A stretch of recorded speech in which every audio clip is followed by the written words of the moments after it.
and number 2. Yeah? Question number 1 and number 2.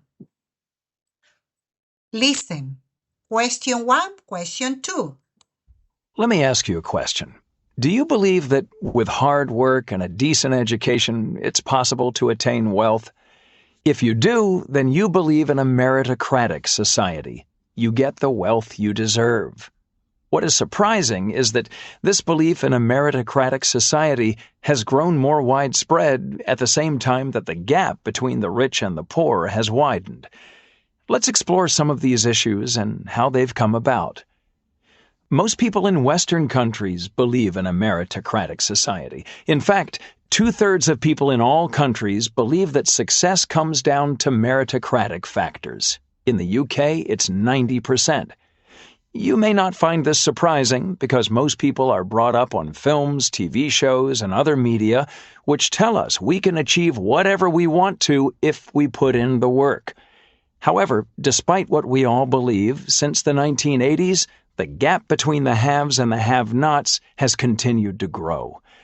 Back in the 80s, only about 1 in 10 people lived in areas that were particularly rich or particularly poor.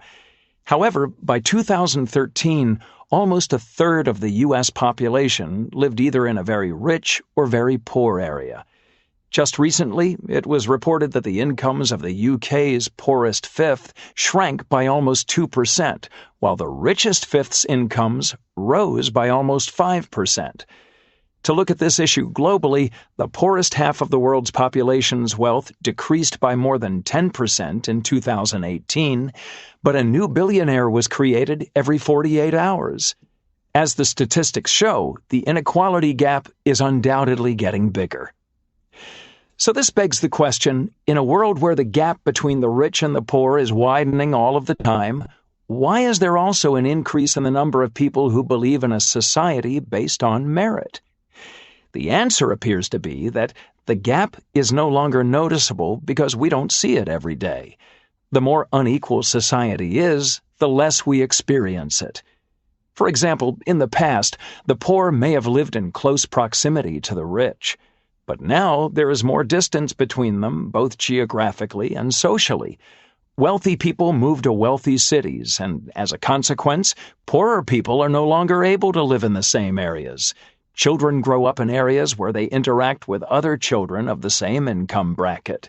Friends and partners find each other in the same socioeconomic circles. This means that because people no longer see the gap widening, they underestimate how wide it is. Most people have no idea how great these inequalities are. A person from either side of that gap who is asked how much more the chief executive of a company makes compared to a worker at the lowest level will often get it very wrong.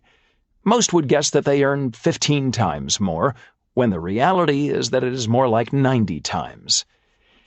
It's clear that something needs to be done about this issue. People need to put pressure on their local government representatives.